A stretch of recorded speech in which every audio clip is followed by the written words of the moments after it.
Tom, Chris, thank you so much for being with us today. it's great to be back in the old neighborhood. How did you transition from consulting to acting?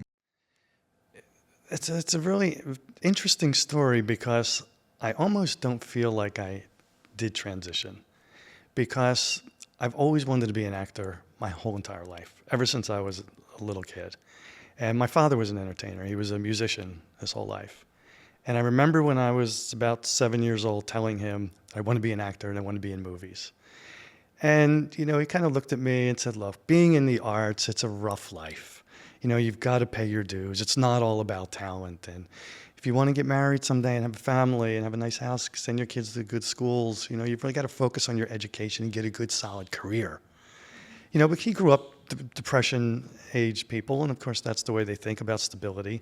He said, then you could always have something to fall back on if you do it that way. And I was always a pretty logical kid, and that made sense. So I just kept on with my life without the acting thing. And then when I was in high school, I was thinking about going out for the school play. And my dad's like, well, your grades aren't really that great, which I knew they weren't. Like, you're right, I got to focus.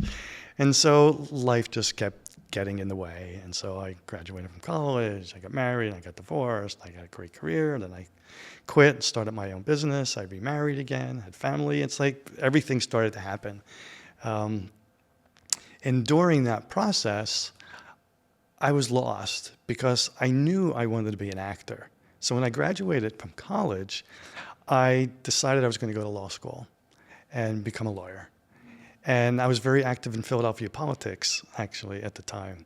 And just to digress a little bit, so when I turned 18, some guy came knocking at my door asking me to sign a petition to get his name on the ballot. He was running for a low-level committeeman job. And so I jokingly said to him, someday I'll come knock on your door and you could sign my petition. He came back the next day with a blank petition. He said, there's already 2 people running, and there's 2 spots, but throw your name in the hat and let's go for it. And so I did. And I won. I won by 1 vote, which I learned a lot about the importance of being involved in voting. So I served 4 consecutive 2-year terms here in Philadelphia, 8 years. And that really changed me in the sense that I had responsibility to my constituents at an early age. And it really gave me a lot of insight into people and relationships. And so I decided that I was not going to go to law school. I wasn't going to play that game. And then the politics got kind of corrupt back in those days in Philly, probably still are everywhere. So I got out of that as well. And I floundered, didn't know what I was going to do. I was working at a catering hall. They let me stay as an assistant manager. And I was maitre d', announcing all the wedding parties. It was a lot of fun. But I wasn't quite sure what I wanted to do. And a friend of mine kept telling me, computers are the big thing coming up. And this was like in 1980. Like nobody even had a computer. So he talked me into going to Computer Learning Center in Philadelphia, where, yes, you too can be a computer programmer in 6 months, which was intense. It was 6 months, 5 days a week, 9 to 4. It was equivalent to like 2-year college credits. So I graduated from there, and this guy, Peter Stoveld, came to the school looking to recruit people, hired me on as a software developer, a software company. And so that pushed me into the corporate world. So as working for a consulting company, I was going to different clients. And so I was learning to maneuver in organizations that were international with people, that drove a forklift and the people that were, vice presidents of the companies. So I learned a lot about people again and relationships. And eventually I was working at a chemical company and we were installing a computer system, hiring all these consultants. And I saw what we were paying them. And it was ridiculous. I knew probably a year and a half into it, I knew as much as they did or more. And I thought, this is crazy. So I just decided I'm going to quit, start my own consulting business, and that's where I wound up. But it's funny, there's always an acting component to the things that I've done, because I mentioned I worked at the catering hall. So I was in the tuxedo with the microphone, announcing people, putting on that persona as the maitre d'. And I also worked in a movie theater, and I became chief of staff, so I was always in front of the public, in front of people. And in my consulting, I had to give lots of presentations to boards and directors. And so I was was performing quite a bit without even realizing that. And here's the crazy part of the story. So I mentioned that when I was about 7, I told my parents I wanted to be an actor, and they discouraged me. And they were wonderful, supportive parents, but they came from a different time, and so there were different priorities. So fast forward, my son Alexander was about 7 at the time. He thought he was Dick Van Dyke when he was 5. Like, he knew all the words to Chitty Chitty Bang Bang and Mary Poppins, acted everything out. And one day in the basement, I said to him, Alexander, how would you like to be an actor? He's like, yeah, Daddy, I want to be an actor. I want to be in movies. So I looked at him, and I get emotional when I tell this story. I said, Alexander, if you want to be an actor, I'll do everything I can to help you, because I always wanted to be an actor all my life. And he just looked at me so innocently and said, then how come you're not, Daddy? And I had to stir up every ounce of strength I had just to not lose it right there. I went up to my office that night, and I literally wailed and cried for like 2 hours. Like, he opened this vault. Because, like I said, I was doing things in other occupations, but I was always an actor, I felt. And when he threw that in my face and brought that up, I figured I had to do something about it. Now, I'm pushing 50 at the time. I was like 40, 48, 49 years old. So I went up to my office. Businessman took over. I've got to put together a business plan. How am I going to do this? Mapping things out, doing a lot of research. I couldn't really figure it out. I mean, I knew as an actor you have to train, do some theater. I knew there were certain things, but like, how do you progress to go through, do that? So then I started to focus again on my corporate stuff. Like, what do I tell people that are coming into the businesses? And I'm a big preacher of finding mentors. Find the people that have what you want, and they'll help you get there if they're genuine. So I thought, great, I'll start calling all these famous people, and they'll help me. And how naive was that? I couldn't get in touch with any of those people until one day I'm sitting up in my office late at night, and I was doing well with my consulting business. I had some discretionary income, and I would donate to different charities from time to time. So I go up and I'm Googling around, and I saw a charity, I think it was for the Cancer Society, I'm not sure, I don't remember. And they were auctioning off items. So instead of just giving a donation, you could bid on something, and then you're also making a donation and getting something. So I was looking through all the items, and one of the items was to have lunch with Peter Boyle. You know, the father in Everyone Loves Raymond. Everybody loves Raymond. And the monster in Young Frankenstein. I knew everything about the guy. And he was older at the time. I thought, great. So I put in a crazy bid. No one bid on it. And so for $200, I was sitting at the Brooklyn Diner, 57th Street in Manhattan, with Peter Boyle, and he was mentoring me, and he was very down to earth. You know, he would say, look, Tom, at your age, you don't need to do the whole conservatory thing. You have enough life experience. Find a small boutique acting school that's very theater-based. You know, so he became my mentor there. And so after doing that for a little bit, I thought, I wonder if there's other celebrities that donate their time to charities. And I uncovered a world of celebrity auctions. So the next thing you know, I'm having lunch with Timothy Hutton and Sam Waterston and Patricia Clarkston and John Voight, like all these great people, Austin Pendleton. And they all were very giving. I think they were at a point in their career, they really truly wanted to give back. And so they all kind of helped me navigate. So I studied in New York for a little over 4 years, pretty intently. Started doing theater and doing some independent films. And that's really what projected me to start doing. It was kind of my initial desire as a child, which was suppressed for many years, 40-something years.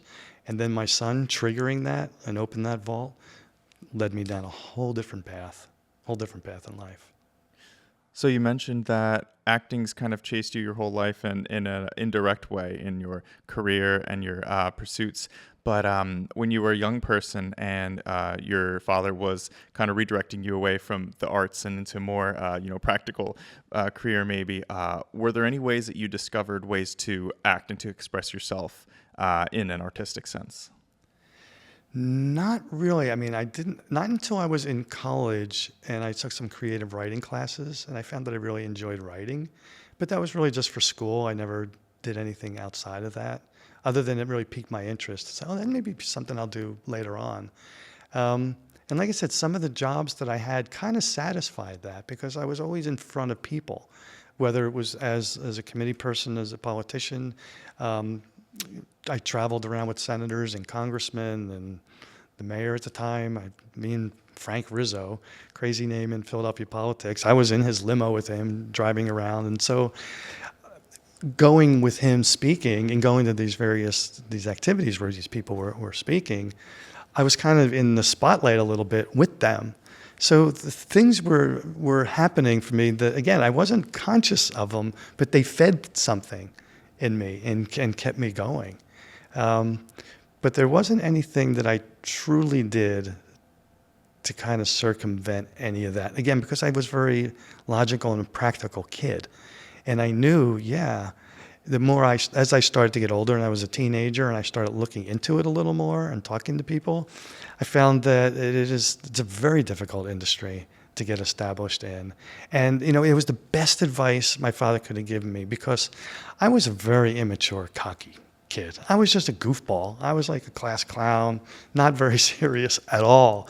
And if I had tried to take training earlier on, I don't think I would have taken it as seriously and seen it for what it truly is. And even when I was 48, when I decided to start training in New York, my initial thought was, I'll take some acting classes, then I'll be an actor. But it wasn't until I was probably into it for about a month or two when I realized there's a lot more to this. No wonder Meryl Streep went to Yale School of Drama for graduate work, and Robin Williams and Christopher Reeve went to Juilliard. And no wonder these people study so long. It's a big deal. So one of my core values, I think, that I sent to you was about commitment and passion. And so once I got into it, I fully committed 100% because I knew that was something that I was passionate about. And I believe, and I'm sure it's true with everyone, if you're passionate about something, it doesn't really feel like you're working. It's something that you live, you thrive on, and you'll become more successful if you're truly invested at that level. How much does people reading skills that you've developed over your career play into becoming a good actor? Acting, I think I don't know if I mentioned to you previously, but I've recently put together an acting curriculum called Acting for Life, and in parentheses, and for TV, theater, and film, because it really talks about the core elements of being an actor, and part of that is just observation. And I'm a big observer. Even when I started taking my acting classes, there were many times I would just sit there and when they asked for volunteers and just watch people and learn from that. So being very observant, it was key. And being a good listener is probably most of the battle with acting. Because if you're truly listening, all you have to do is just react to it naturally, organically, truthfully. And so I've developed, I think, through my corporate life and through the politics, I became a very good listener, and I became very in tune to people and what their needs are and their desires, and paid attention to that and listened to that. And when I needed to help someone or work with someone, I just instinctively almost knew how to get through the situation. And it's because of, I think, those skills that I picked up. Were there any things you learned to look for, or kind of ways to efficiently listen to kind of cut through the surface level stuff during, maneuvering, maybe some corrupt politics or some very high level corporate stuff? Were there things that you learned to look for when listening?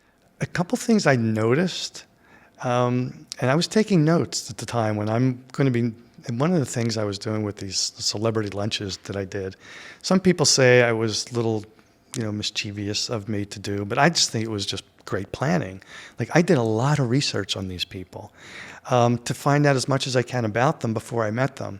And not just to know their story, but to find things in their life that I can connect with. For instance, with Jon Voight. I knew he went to an all-boys Catholic school.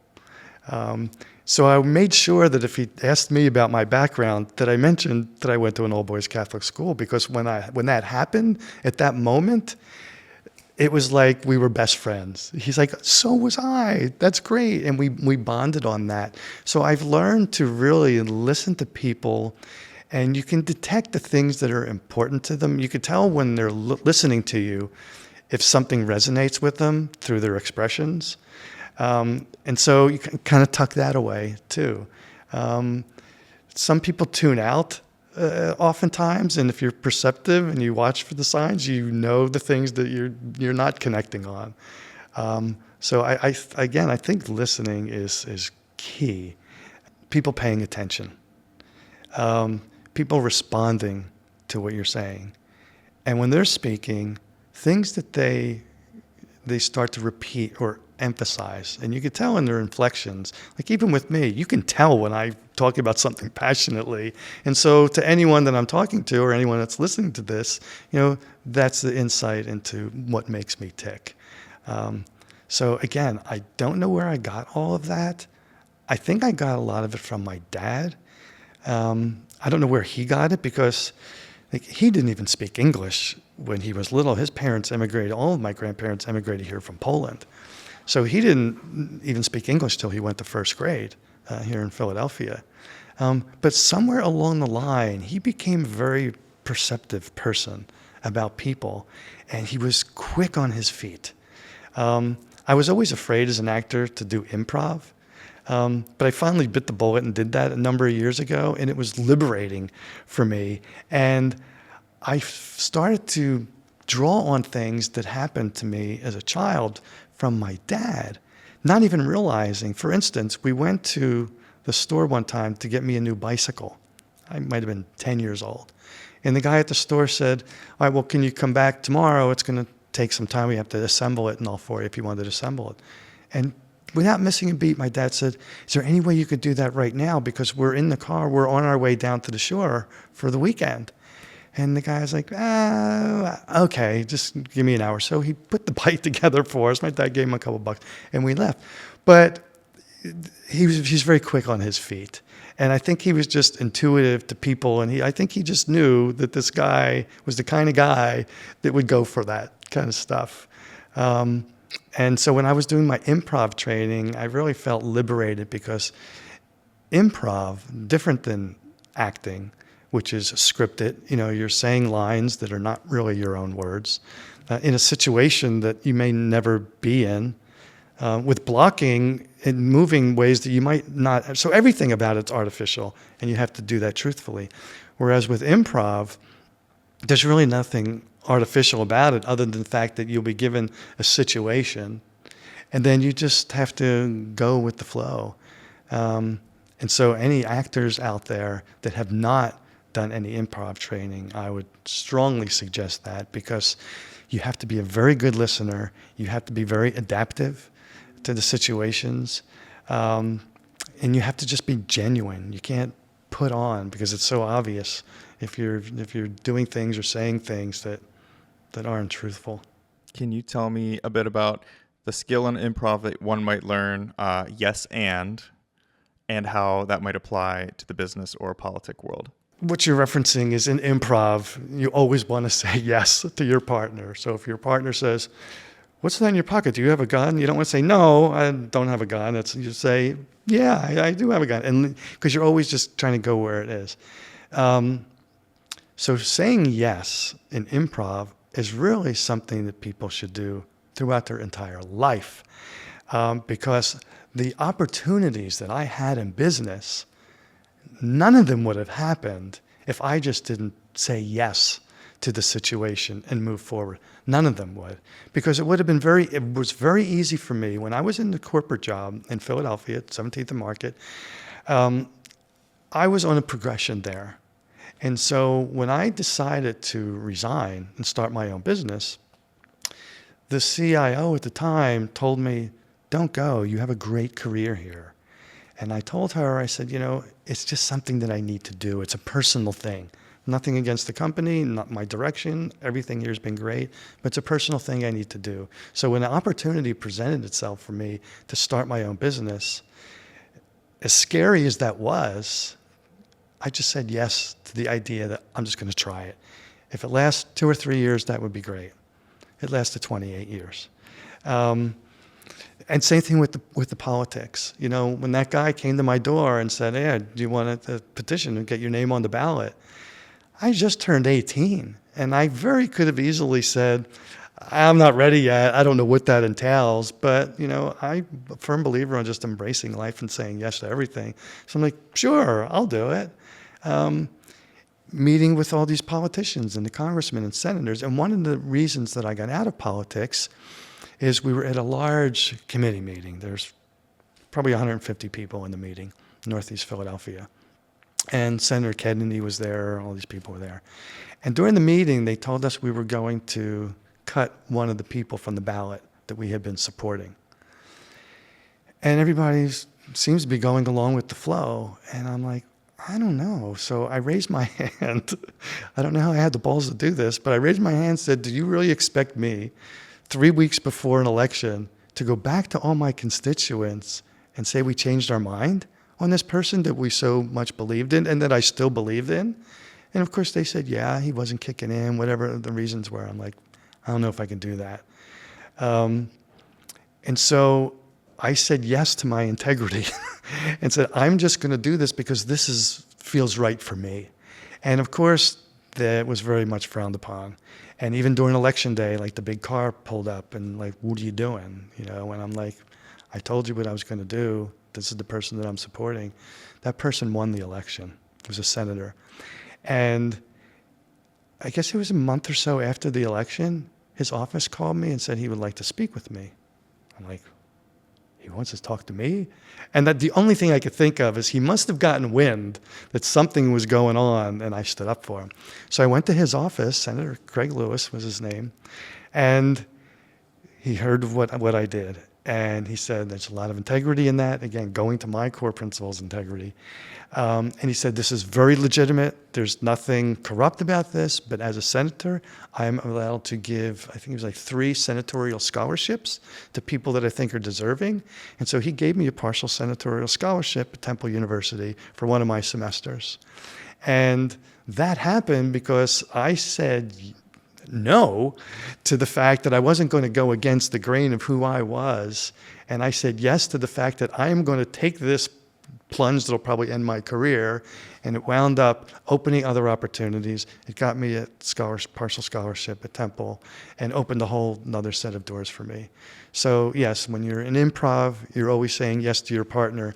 But in life, always say yes. I mean, unless it's something crazy. You know, if somebody called me up and says, come on, we're going to jump out of a plane tomorrow, you know, maybe when I was 20, I might have done that. But now I would say no to that. But when there's opportunities there, even if you're nervous about it and you don't understand the terrain, at least say yes to being open to it and giving it a try. So saying yes in improv is an aspect, in every aspect of everyone's life, it should be. Well, my second core value is surrender control and say yes, meaning that for me, giving up that desire to control my life has a component of stop saying no to opportunities and say yes. Can you tell me a little bit about your thoughts on people's desire to claw at control over their life and how you think saying yes enables you to be more adaptable when you're able to release some of that control? Can you connect those 3 dots for me? Well, that's a tough one. I lost control over what I wanted to do when I said yes to my father. You know, so I gave up that control because I thought in the long run, maybe I'll do that. But in the short run, I did compromise what I wanted to do. And you could see there were a lot of people, especially in politics, that they were, you know, you talk about clawing, they were scamming and they were, you know, strategizing in ways that they were trying to deceive. I think it was very much so in politics. And I even had that conversation with Senator Craig Lewis when he had me in his office. And I told him because they were grooming me to run for state representative after I went through law school and all. And I was like, I think I'm going to be giving this up. And I told him it goes against the grain of who I am to do these things. You have to compromise too much. And, you know, to get to that goal, you're going to have to go a certain path that you don't want to go. And he even said to me that that happens in politics, even for the politicians like I think he was, that really tried to do the right thing. You have to play give and take. You have to play the game. You have to be political in nature to get where you want to go. And I've seen that a lot, like I said, in the politics. In the corporate world, not as much. The people that were clawing their way to the top, and you knew that they had some talent and they were aggressive personalities that were needed in certain situations, and they went back to school to get through. So they were doing things that made sense and they were logical. So they weren't really deceitful. I see that in like clawing your way and all those deceitful things. I haven't honestly seen any of that as an actor, writer, director, producer. Maybe I've just been fortunate that I've been surrounding myself with the right people, because I'm sure there's a lot of them out there. Even those celebrity lunches, like all these famous people, I think they were at a point in their career they just wanted to give back. And so, they did it from their heart. And maybe I've just become intuitive enough to focus on the people that I feel are genuine, and they're the people that I spend my time with. I was mentioning before, I went to this New Jersey Film Expo last week, and I met this guy there, and we talked about film stuff, and he, again, seemed very genuine, really nice guy. I saw that he had a passion, and he had integrity about what he was saying. And so we met yesterday for a couple hours for lunch. And so I just think if you're open and intuitive, you'll wind up gravitating to, I think, the same kind of people generally. I mean, I just met you on set one day, and there was a connection there. And right away, I liked you, and I trusted you, and you had a genuine interest in talking with me and learning a little bit about me. So I remember when I left that day thinking, I got a feeling Chris and I are going to cross paths a number of times in the future, which I don't get that with everyone that I meet. So again, I forget what the question was. I go off on a lot of tangents because my brain is chock full of all these things, but Keep them coming. I love tangents. I got a follow-up question for you. So we're talking about integrity and showing your genuine self, maybe even authentic self, like who you really are when you're with a person, not kind of being two-faced. But at the same time, you're working on this manifesto on how to act for life and how to perform when you're interacting with someone. So you're not just spraying your anxieties all over the place when you meet, a Jon Voight or something. You're approaching with, there's a performance, but you're also being genuine at the same time. Yeah, I can see how people would think that you're lying a little bit when you're really adapting. One of the things I talk about with my soon-to-be students when I start teaching this class is if you get pulled over by a state trooper, when he's coming up to your car, he's standing pretty tall, and he's going to speak with you with authority and, with a little intimidation. That guy, when he goes home to play with his kids, he's not the same way.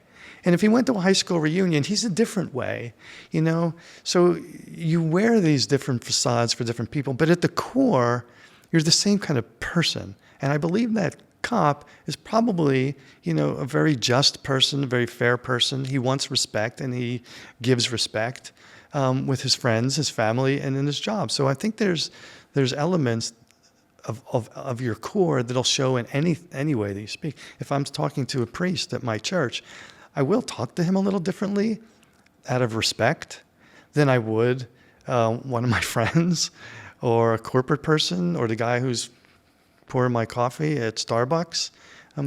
But that's not to say that I'm not being truthful. I'm just adapting to the situation. It's survival. If I talk to everybody like I talk to my priest, I'd probably be treated like a doormat and taken advantage of by everyone. But I know I can talk that way to the priest because he's not going to take advantage of me. I can be vulnerable with him. And I could talk more freely about myself with him, about serious things or emotional things. Because I wouldn't talk that way to the cop doesn't mean that's not who I am. It's just that that's not appropriate for the situation, and it's not going to serve the purpose of that encounter. Every encounter, just like acting, there's an objective, and then there's obstacles along the way. So the objectives are usually different, and the way you navigate those objectives are differently. But what we all bring to the table is we have all of our life experiences and all of our values that shape the way we navigate through things. And I find that even though I do things differently in different situations, I approach them all the same exact way. The same exact way. Someone asked me a while ago, like, how come you're so successful in everything? Everything you touch turns to gold. Like, what is the secret? And there is no secret. The thing that I do is, if there's something I want to do, I'm big on research and like uncovering everything under the rock. So I do my due diligence, and I really research and look into things before I decide to proceed with them. So if I do decide to proceed with something, like I did with acting, I know what it's going to take. I know what I have to do, and I'm going to say yes to that, and I'm going to be successful. I've always wanted to sing in a rock band, right? And I still do, but I probably never will.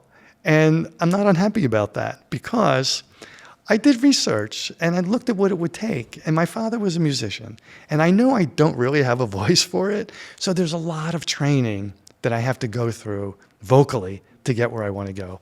And then meeting with different bands, and then working nights and weekends in clubs or whatever.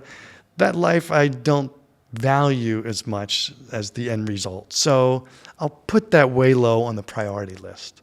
So the reason I've been successful with things is because I prioritize what I think I would be successful in doing, because who wants to do something that you know you're going to fail at? Most people don't. And a lot of people fail at things, and I failed at things, but it didn't stop me. It just kept me going. And again, it ties back to being adaptable and being passionate. And if you have those things, the failures along the way, that's part of what's going to get you the success. I have a tangent question. So under this list of skills you've developed over your life, actor, great people person, business consultant, the one that's most interesting to me is computer programmer. Can you tell me a little bit about how that 6-month crash course on coding might have helped you develop skills in architecting business plans, approaching everything with a very meticulous, matrix format? How did computer programming kind of impact the artistic sense of your life? Well, I guess that was very left-brained. And again, I said, even as a kid, I was always pretty logical, practical kid about everything. Not that it stifled me from doing anything, but before I would and I even had this conversation with my wife, like sometimes she just wants to do something and she'll do it. Whereas me, it's like, wait a minute, I step back and I think it through first and then I do it. So when I started at the Computer Learning Center, and I didn't want to have anything to do with computers. I graduated from Temple in 1980, and I avoided any computer class because there really weren't even that many back then. I had mathophobia in high school and in elementary school and into high school. I just sucked in math. So the whole computer thing, I resisted a little bit, but then I thought, I'm just going to try it. And I found that it wasn't math like I thought it was. It was logic. It was all logic. And for me, everything clicked. Everything made sense because that's the way my brain worked. And so, I wasn't a great student in elementary school, 1st through 8th grade. A lot of Fs, red Fs on my report card. And when I started high school, they had tracks. You're either in 1st track with all the smart people, or you're in 4th track with people like me. So I started out because I struggled. I started early. I just turned 17 when I graduated high school. So I was always a year behind everybody. When you signed up for 1st grade in the Catholic school system back then, the cutoff for your birthday was January 31st. My birthday is January 31st. So if I was born one day later, I would have had to wait a year. But because I was right on that date, there can be no one younger than me in the Catholic school system, Philadelphia, at that time. So I struggled a little bit. And by the time I was a sophomore and junior, I was getting better and better, and I was getting more mature. But academically, even through college, I took courses that I liked, the law classes, political science classes, social classes. And I did pretty well, but it wasn't until I went to the Computer Learning Center where the curriculum was 100% logic. And so I excelled. I was top of my class, and that's why when that guy came in recruiting, I mean, he picked me out right away and offered me a job and started my whole entire career because I tapped into something that I wanted to stay away from because I thought it was all numbers. But then I figured I'm just going to be open to it and check it out, and it turned out to be the exact fit for me logically. And again, that's very left brain typically stuff for me, and I did extremely well in that. So it's odd to me that creatively on the right brain, if you will, and I'm sure there's overlap there, I'm a very creative person. And people have told me that I should be a producer because I've produced my own short films, like 4 or 5 films. And they say, you're a great producer. And the reason for that is because to be a great producer, you have to be a people person, but you also have to be a great project manager.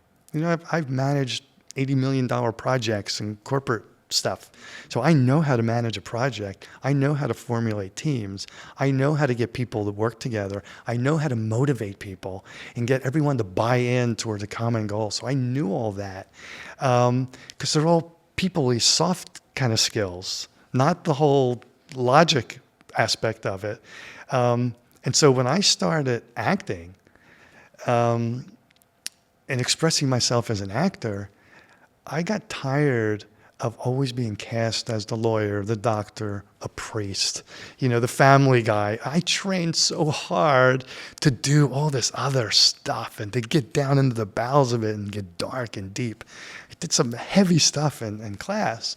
And so I was telling this to a friend of mine. He's like, well, why don't you just write something that will be nice and dark, but showcase like what's going to be your bread and butter. So I wrote something. So that's why I tap into my creative writing from college. This was like the first time I really tried to write something. So I wrote this little short film. Turned out to be like a little 9-minute thing. Pretty weird, a little creepy start out, but it was an interesting film. Did very well in all the film festivals because it was 9 minutes. It fit into all the slots. So then that kind of opened up this other door.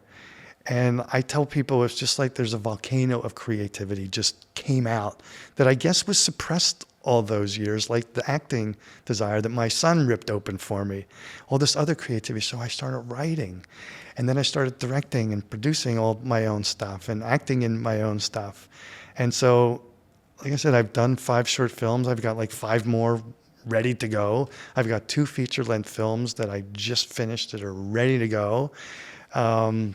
I created my acting class, my screenwriting class. I've done a bunch of theater. I've written a bunch of one-act plays. So somehow I found a great balance between all the logical stuff that when I got into the creative stuff, I think it made me more successful because it helped me figure out logically how to maneuver through the arts as an actor and as a writer, as a director.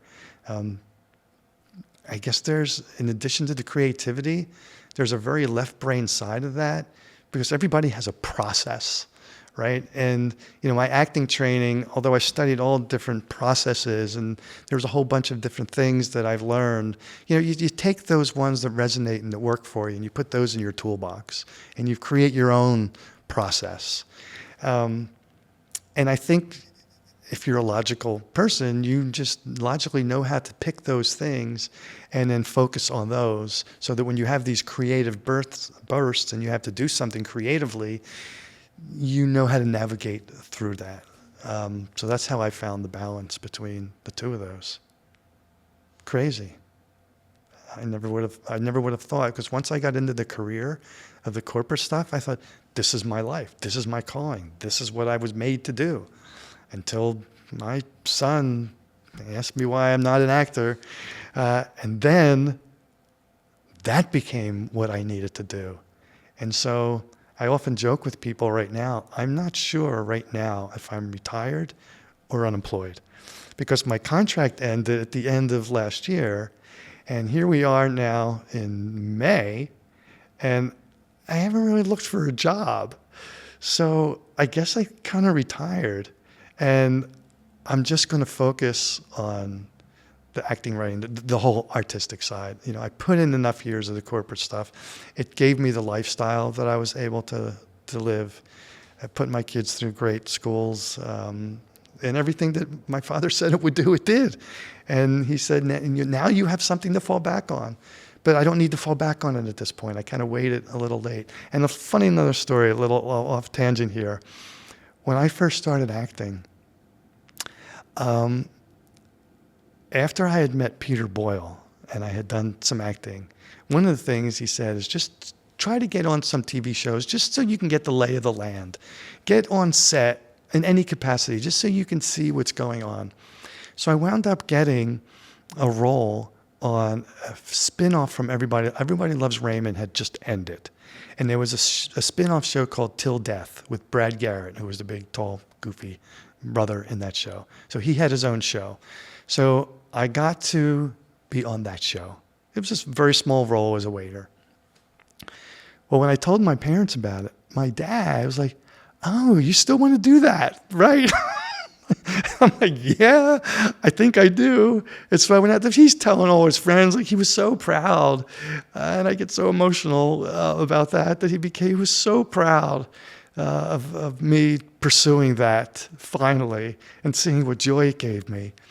And then even after he passed, my mother was like my biggest fan, and I would have screenings at Tribeca in New York, and she came to the screenings, and she just had the greatest time ever, seeing me following the passionate part of my life, finally. Not to say that I wasn't passionate about the corporate stuff. I loved it, and I did great at it, and it filled every void that I needed to fill. Even the acting stuff, because I was out there in front of people, and I was presenting, and I was talking, and I was, mentoring people, and it was great. But then once that moment, because I really fix it to that moment in my basement with my son, that put me on a totally different trajectory for the rest of my life. And it's funny because there are big things that can happen in your life, and sometimes you realize them when they're happening, that it's going to change things. A lot of times you have no idea. And that was one of those times where I didn't realize at that moment when he said that to me, that it was going to change my life, until later that night when I was crying in my office and realizing there is something that hasn't been filled, and I have to do that. And so that was a turning point moment for me, put me on a different trajectory. Have you ever had the thought, wow, I wish I had this realization, this revelation earlier. I wish that I had done something different in my past? Or do you feel like you're exactly where you are supposed to be? It's so odd that you say that, because my father was a career musician. I keep talking about my dad. I mean, my parents were wonderful parents, but my father, I think, instilled something in me that he had no idea he was instilling. And that's because he would always say to me, I should have done this, and I could have done that, and I wish I had done this, and if we had just done that, like the whole woulda, coulda, shoulda thing. And I remember very early on thinking, I don't want to be that person. He had a great life and a great career, and I really believe that if I were to ask him right now, what were your regrets, he probably would have none. But he wanted to do things a little differently at different times, so the whole woulda, shoulda, coulda thing. So I created a philosophy when I was in college. And so whenever I was posed with a question or a decision or a direction, I would always picture myself being an old man, sitting in a rocking chair, talking to my children or my grandchildren about my life. And when I got to this thing that I have to make a decision on, is it something that I'm going to say, I wish I tried that, or I should have done this, or I could have done that? Because if I think that woulda, shoulda, coulda is going to come into play, screw that, I'm just going to do it. And so that would guide my decision. Like when somebody asked me, if somebody would ask me, do you regret not being in a rock and roll band and singing? Like, no, I don't regret that. And it's not something when I tell my great-grandchildren, well, I wanted to be in a rock and roll band, and yeah, I wish I tried that, or I should. Like, that will never happen. It's like, it was something that I entertained the thought of, but I put aside, and I reprioritized. And the one thing that I've noticed about me as I've gotten older is nothing has really changed other than you look in the mirror and you see an older face. I mean, I'm still in great shape. Actually, everything's great. But the one thing I have noticed is I still have a very long list of things to do. And I don't have as much time as I used to. I bought a birthday card for somebody one time, and it says, yes, you are older now than you have ever been. And you open the card, and it says, but you are also younger than you will ever be again. And I thought, wow. I bought 2 of those cards, and I keep one in my office at home. And here I go with all these different tangents again. Where was I going with that? The shoulda, coulda, woulda thing. And so I can honestly say I have no regrets about anything in my life, because every single decision that I have made, I've prioritized. And although I haven't done everything yet, some of those things are so low on my priority, I know I probably will not get to it. But there's no regret that I'm not doing what I need to do. And I had lunch with a friend of mine a couple of weeks ago about this whole, am I retired or am I unemployed? He's like, you're retired. You're at a point where you just need to do what makes you the most happy. And it's ironic that he said that to me, because he is the person that put me on a different trajectory. Because when I was starting out, after I graduated from Computer Learning Center, when this guy Peter offered me this job, this was in 1981, 82, and he offered me a job making like $14,000 a year as a programmer at the software place. I was also offered a job at Conrail in Philadelphia, making $28,000 a year in their computer department. And I thought, I'm not going to make a decision based on the money. What's going to position me the best? And I thought the consulting thing, software development, is better. So I made that choice. And throughout my career, there had been a couple opportunities that were going to pay me a lot more money. And I really had to weigh, do I want to make a decision based on the money? I don't think so. I want to do a strategic decision that is right for me at this time, that's going to put me on the right path.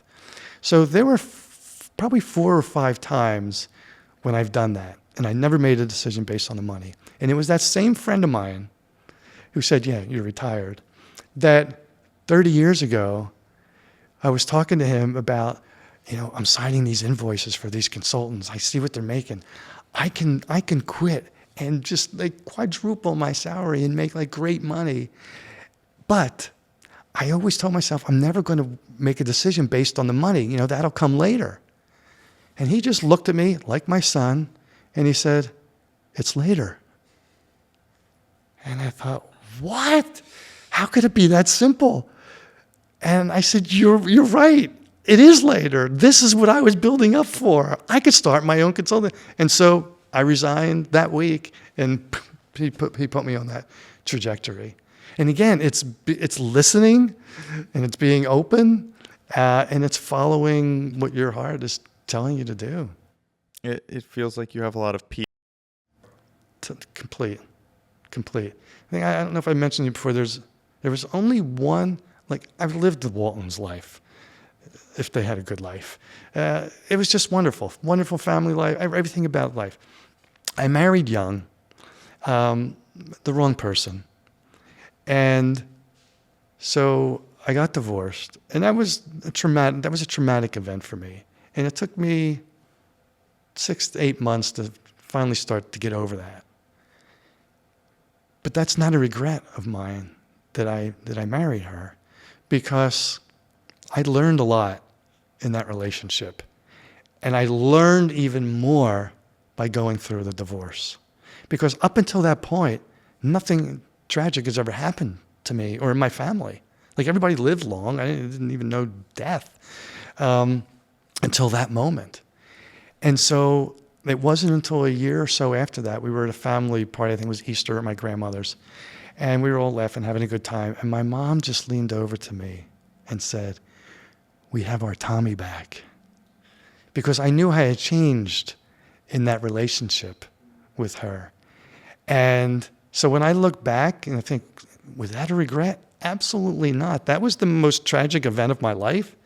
Turned out to be the best thing that ever happened to me, because my life from that point on was just, it took a rocket ship launch in a different direction, and my life has been so enriched by that. Even though that was something that most people say, yeah, you don't regret having gone through that?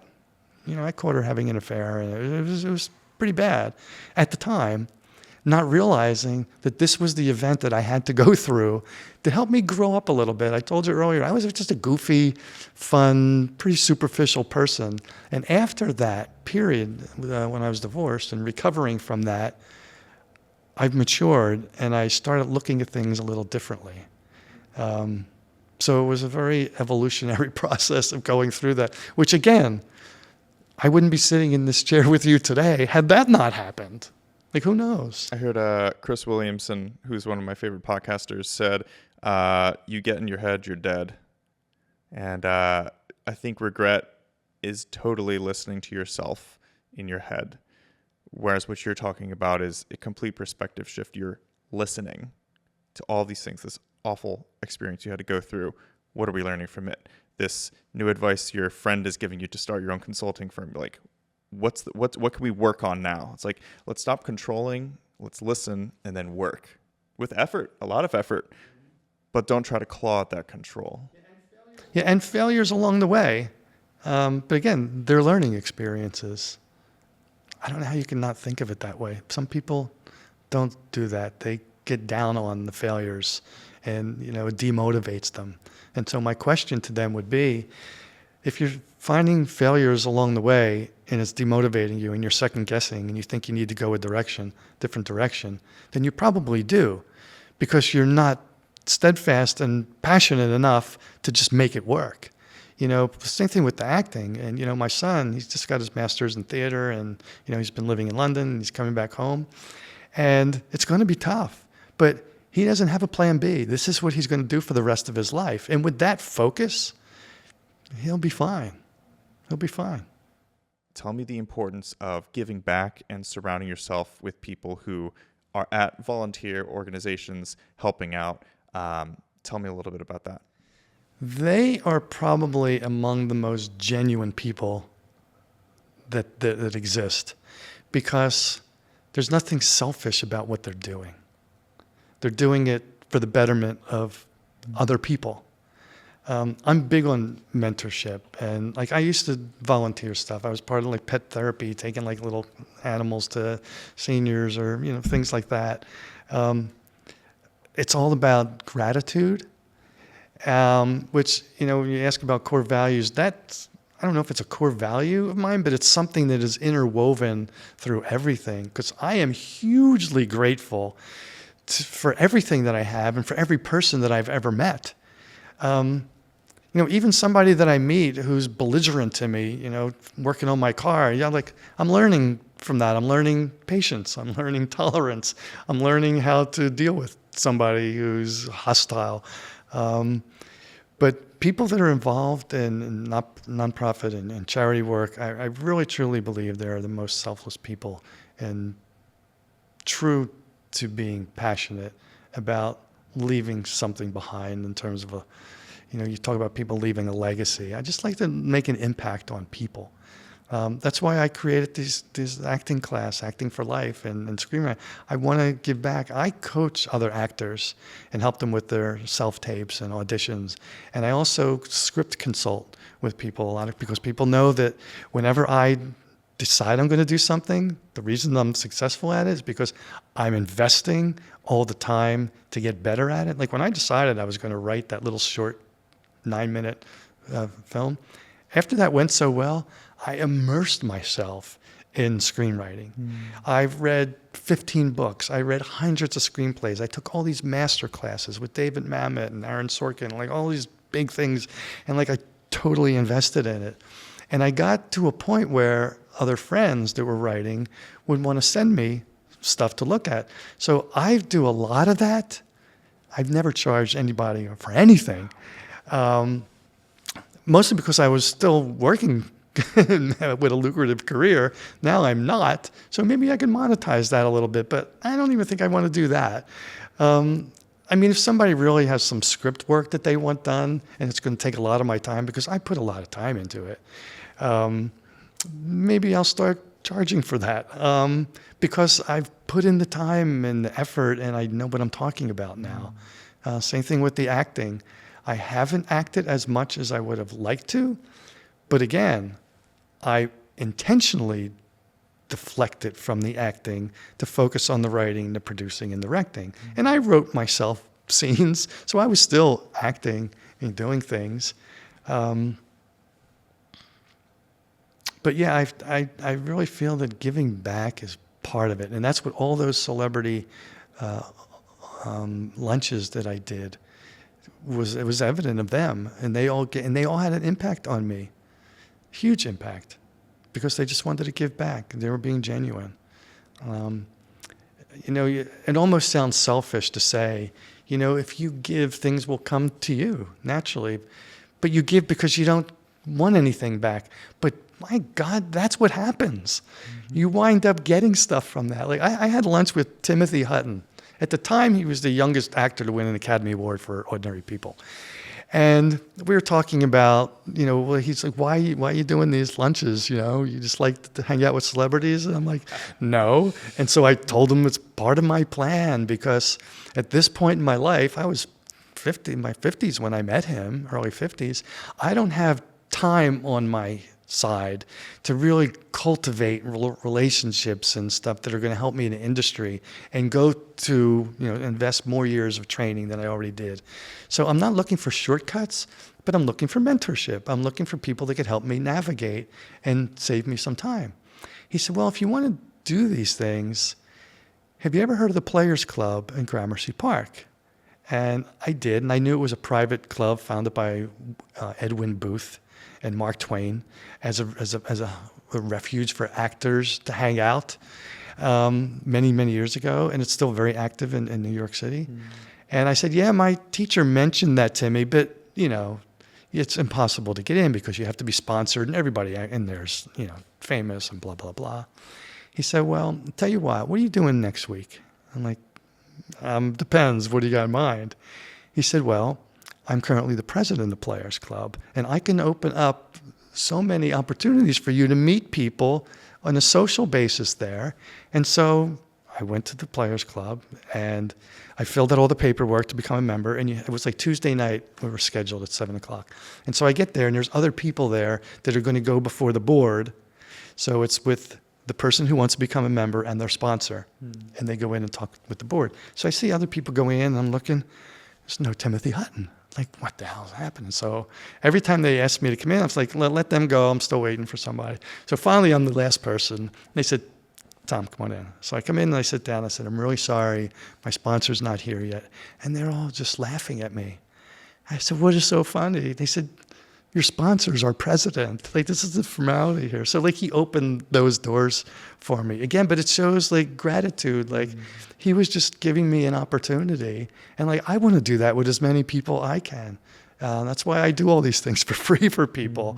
I'll help them with their acting. I'll help them with their screenplays. I'll do whatever it takes, Well, the first thing that I felt connected to you with when we worked on that set a month ago was when you said you were a consultant, because I've always learned that consultants want to help people. They don't. You don't become a successful consultant unless you actually want to help people. Let me jump in there because that just triggered something too.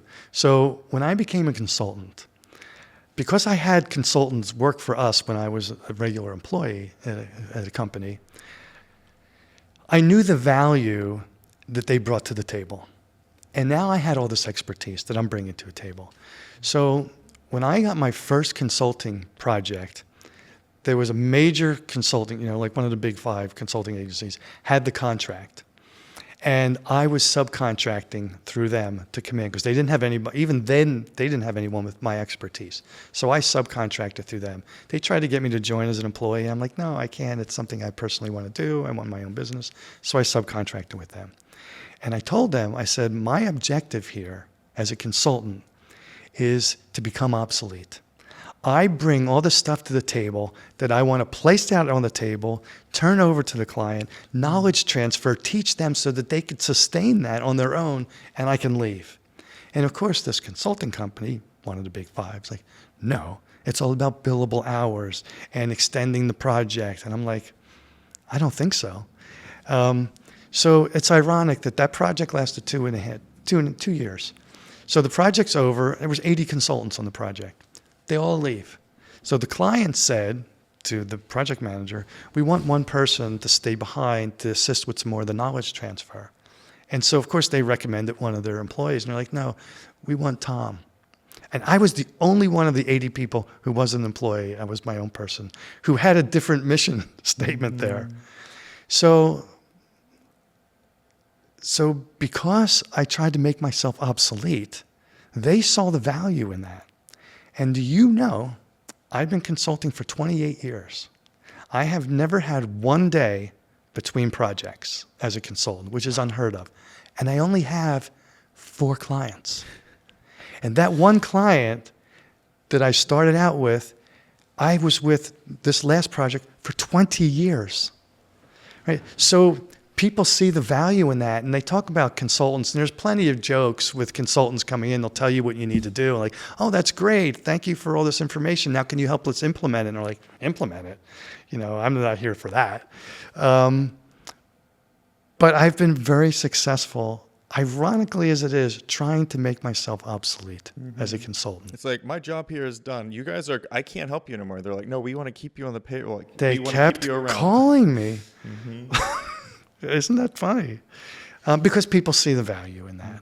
And I knew that at the time because I knew the value I saw from the consultants that we had. And when they're ready to leave, we better be able to keep this project going without them. And I wanted to be one of those people that helped make that happen. What's next for you, Tom? I have a long list.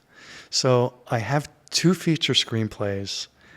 One is a pretty heavy drama. It's about a father and son who are both bullied. And they're very close, but they take very different routes dealing with it. And it kind of fractures their relationship. It's a pretty heavy drama. And I also have a comedy called The Green Lightning Bug about a wannabe comic book creator who gets kind of sidetracked and he's focused on his comics and he neglects his family and they wind up separating. And so him and his best friend decide to become the superhero crime fighters that he's created as a way to enhance his writing and to win back his family. But his friend wants to be a superhero crime fighter. So it's their story. It's a heartwarming, very funny story. So I really want to start looking for people that take a look at that. And also I have a couple short films in the pipeline. I'm going to look for some funding. I'm not going to do the Kickstarter, GoFundMe thing. I'm going to look for some sponsors to make those happen. I'm going to see if I could start my acting class and go around and see where I can teach that and my screenwriting class. One thing I've always wanted to do and never had the balls to do it was stand-up comedy. So a number of years ago, I decided I'm just going to try it. What the heck? It's not one of those things that I want to become a career stand-up comic. I just want to do it, try it. So I called a friend of mine, Buddy Fitzpatrick, who's a stand-up comic. That's all he does. We met. I told him what I wanted to do, told him some of my stuff. He said, well, you're going to need like 5 or 6 minutes of solid material. I said, look, buddy, I've got enough for an HBO special. I'm ready to do this. He hooked me up with a coach, a comedy coach named Marianne Groden, great comic. Coached with her, and I was ready. The pandemic hit, and I never did that. So I've kind of pulled that out and resurrected. That's something else I want to do too. I have my own production company. I want to get more involved with that. I want to start auditioning more. So I decided to submit for an audition. Bam, that's how I met you. That was the first thing I submitted for. And I booked it and met you, and look what happened from there. So I have got a lot of things on my plate.